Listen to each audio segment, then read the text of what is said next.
Okay, well, we've got a bunch of questions. Let's get some AEW ones out of the way here. Oh, God. All right. Yeah, get it out of the way. Ain't I sick enough? All right. These may be good questions, and not everything in AEW is bad, so you may actually not only have some insight, but enjoy the questions here.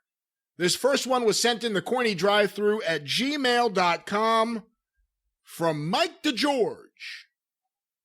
How, when, and with who would you eventually book Chris Jericho to lose the AEW title?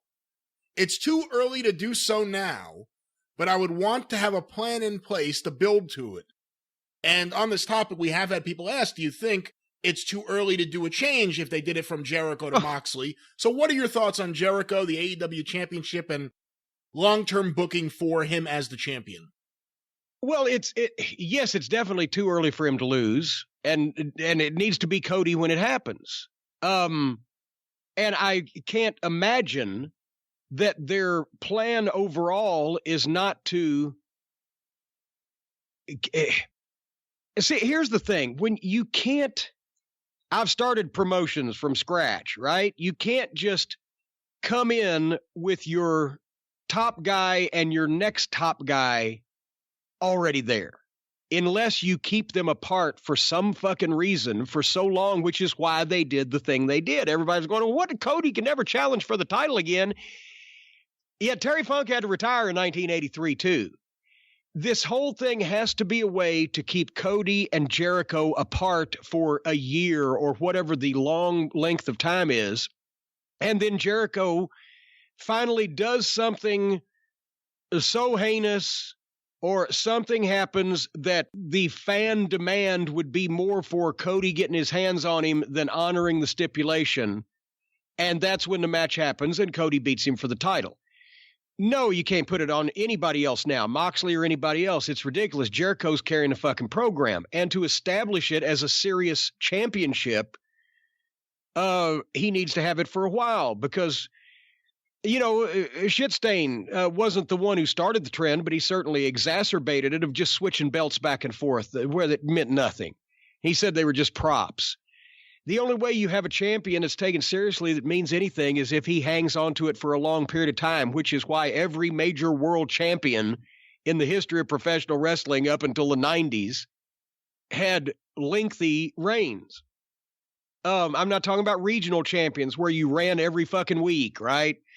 You could play with that because that was a horse of a different color, but the man had to be the man for a couple years or 3 years or 4 years. Bruno, 8 years, whatever the fuck. Fez. So, yeah, you know, they gotta keep it busy. They got to keep Jericho busy and they got to keep Cody busy. And they definitely need to bring in some new talent before then for that to happen, because once Jericho's finished with Moxley, who else has he got that anybody would take seriously? Once that fucking Moxley's finished with Jericho, once Cody's finished with MJF, what do they do? Well, that's the problem. They need to hopefully think that some of these contracts are coming up, or whatever they've got in their back pocket, because nobody else would be taken seriously from a name standpoint or from a fucking from a standpoint of the way they've gotten over anybody that's new on television that hasn't been seen in other promotions on mainstream television in the United States. None of these guys know what the fuck. Can you even see anybody on the horizon? So they got to keep this thing going for a while, but they're going to need some new names. A couple questions coming out of this. One, what do you do if I don't know that he does or doesn't, but if Chris Jericho has any plans to do any concerts or do a mini tour at any point during his title reign, what do you do? Well, you don't hurt him because he's a heel. Suspending. See, here's the problem. You could suspend him. You know, guys usually get suspended and they'd go to Japan or whatever the fuck. But it's all out there. People would know he was touring. And anything that you do, and then he goes on tour with Fozzy, and people go, okay, they did that because he's going on tour with Fozzy. It's like a JYD being blinded, but yet being on a fucking game show on the other channel and he can see. It wouldn't have worked. You got to fucking stay home or be somewhere else. And now with the internet, there's no way to be anywhere else that anybody doesn't know about it. So all these things, and that's the worst thing about their audience. their audience, the AEW audience, is on the internet more than anybody in life, right? I mean, we've seen that because most of them have no life. If they're watching these fucking YouTube shows and these fucking Being the Elites and just every goddamn minute thing these people put out, they know before anybody else what the fuck is bullshit or not. And they know where everybody is and they know what's going on. So it's almost impossible to do anything with these people because they know everything already. So they've painted themselves in a lot of corners. And then with Moxley and Jericho, which I think has been built up pretty nicely, what do you do? They're about to have their title match on the pay-per-view at the end of this month. Potentially you could draw it out and make it a multi-match program, but if Moxley's not going to win the title, how do you get him out of that without taking away all the progress that's been made in developing his character there? Well, you can take him off a branch the other way. If Jericho obviously wins the first match, but it's just a raw fuck. Moxley's cheated. And then they have a rematch and you can play with the finish there. And then, if they get 3 out of it, then you have the same thing as, for example, when Bad Blood, Shawn Michaels and The Undertaker inside the Hell in a Cell for the WWF title.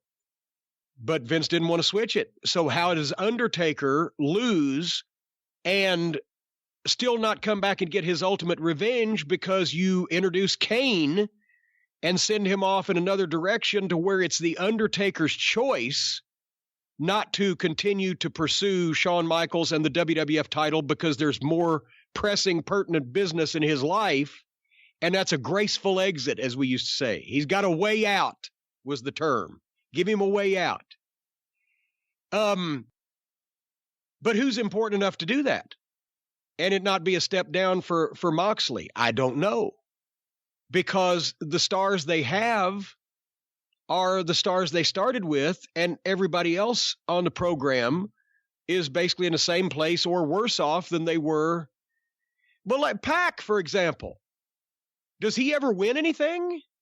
We'll address that in our next question, actually. Well, okay, but I'm just saying the thing is, I think as much as I've seen him on TV, I think he's got beat, so they've lost that opportunity to make him, and then he's standing there, as we mentioned on his last week's program, with the scared schoolgirl next to him, not restrained, so she was just paralyzed by the frightening countenance that he had on and couldn't move, and her feet turned to jelly or whatever. But no, they could have taken that guy, and instead of putting him in a bunch of main event dream matches for their fucking fans that like to jack off over same because they're not sure what fucking female genitalia looks like, they could have just taken this guy and brought in somebody every week for him to beat in 5 fucking minutes on television.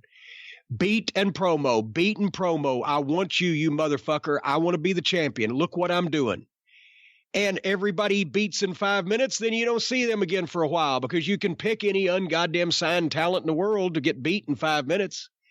But every week he's out there because pardon me for not knowing, but has he been on national television before? Pac? Yes. Oh, yeah. He was in NXT and then he went to the WWE and he was there. He was in the light heavyweight division, I believe, but he was there for a while. He was a light heavyweight? Yeah. Cruiserweight. Boy, I forget what it is there. Yeah. He's been as my mother used to say, you need to eat a whole lot more of Van Camp's pork and beans to be tough enough to mess with me. He's been on the pork and beans because he looks like a fucking beast. Oh, he's been on the Jeff Van Camp diet. Yeah. There you go. Jeff Van Camp's pork and beans. Anyway, well, NXT wasn't on television then, so it doesn't count. If he was a cruiserweight, it doesn't count. Hopefully people have forgotten that. I assume it was under another name. So it was, yeah. Okay, good. So take this fucking guy from the start, and you've got 5 minutes that you don't devote to Japanese schoolgirls. Neville, by the way. It was Adrian Neville. Adrian and then he got to Neville. the main roster, and Vince hates first name, so he just became Neville without the Adrian. Okay, Neville. Well, boy, I would really fucking be scared of a guy named Neville. But as that badass fucker looks at me, and he's called Pac, and he's fucking staring at me, and he's cutting that promo, he's a scary fucker. So I would every week leave off a Japanese schoolgirl. I know, their paper routes are not as lucrative as they used to be, so they need to make some extra money, but leave off a Japanese schoolgirl and put Pac in the ring against somebody so he can beat the fuck out of him for 4 or 5 minutes and beat him with his finish and then announce to the world he's not going to stop until he gets the world championship, and do that for your first 3 months of television, and then get him in an angle. But they've already had him in main events like he was somebody to begin with, like they assume everybody that is on their television was somebody to begin with, even though they hadn't been on television before, or hadn't been on television under that name, or hadn't been on television and featured. Then you fucking start doing shit with him. Then you got another fucking star. But right now, the only stars they got are the ones they started with. They think Olivier's a star. He's not a star. You even see some of the All Elite Wrestling fans on Twitter, like Mitt Romney, that have a conscience of some description, saying, well, yeah, we like All Elite Wrestling, but Omega's been booked like a twat. And that's his doing, by the way. Well, yeah, that's what makes it even worse. Yeah.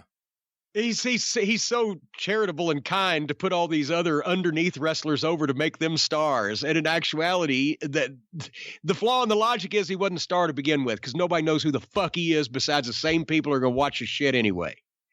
Go to the mall and say, okay, Stone Cold Steve Austin, Nature Boy Ric Flair, Kenny Omega. Let me know what fucking response you get. So anyway, yes, if they'd have started making stars, they'd be well off now. But what they're fucking, how many months are they into this? November, December, January. They're 4 months into this, and they're in the same place they were, except, the guys that they thought were the best wrestlers in the world look worse than they have because they never win convincingly, decisively against anybody. So that's what I'd do.